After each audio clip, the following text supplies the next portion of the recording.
Hey everybody, welcome back to my channel. My name is Natasha. In 2023, I made a goal at the beginning of 2023. I said I was going to get my life together, and that means getting on a road to financial freedom. It means getting my health together. Basically, I was going to create goals and I was going to hold myself accountable. So I started this channel as a way to document my journey and share what I learned along the way.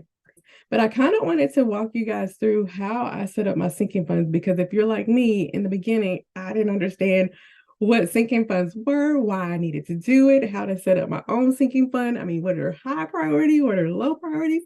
I just didn't know. And it took me kind of figuring out how I wanted to do it and watching tons of videos where a light bulb kicked off in my head and I finally kind of got it. So I want to share that with you. So in this video, I'm going to share that my spreadsheet with you, how I do things. I hang on out. I'm going to switch on over and get everything set up. But in the meantime, if you are watching this video, I have a question for you. I kind of want to start off all of my videos with some type of questions just to kind of get you thinking and to get you commenting because I don't know if y'all know it or not, but when you comment on our videos or anybody's video, if you hit a thumbs up or like, it kind of helps our videos get shown. So my question of the day is, okay, so I just finished binging Private Practice. It is a great show. I love that show. But I need something new to binge. So let me know in the comments, what are you binging on right now? On TV, it could be Hulu, it could be Netflix, it could be a good show on TV, it could be Peacock. Let me know in the comments what show or movie you're binging right now. All right, so I'm gonna get switched over. I'm gonna show you my spreadsheet. Let's get going. So what you're looking at right here is my sinking fund tracker. So I created this in Google Sheets. Is where I keep up with all of my sinking funds and where I try to track what my goal is, how much I saved last time, and what I plan to save this time. And then I also have it where it totals up what the total is once I add money to a sinking fund. So one thing that I've learned over the last couple of months about sinking funds is one, sinking funds are kind of awesome. So they're an easy way for you to save small bits at a time to reach a goal that you have in mind. I also learned that you can't have too many sinking funds because to be honest, I really think that I have way too many sinking funds. And I'm learning along the way. I'm going to try to, as I go through and use these funds for a couple of months, I'm hopefully going to be able to figure out which sinking funds that I need, if I need to combine any, if I need to add any more.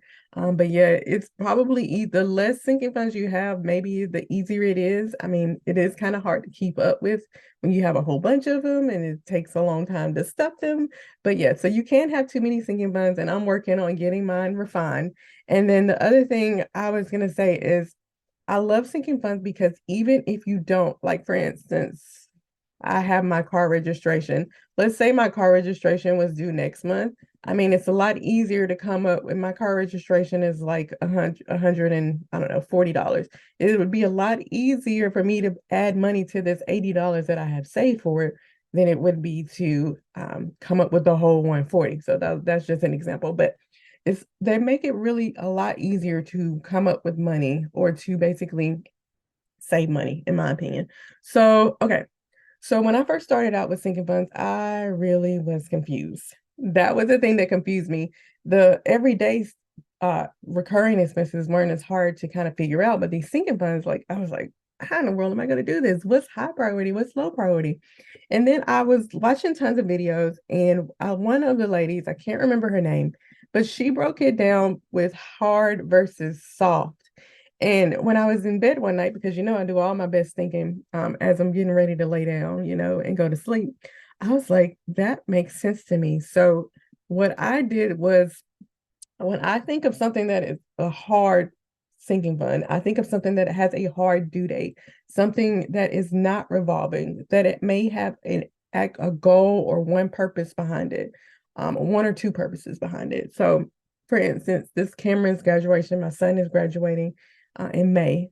So that has a due date. It has a May due date. It is not revolving. He's not going to graduate more than once. And that goal has a specific purpose of paying for something for his graduation.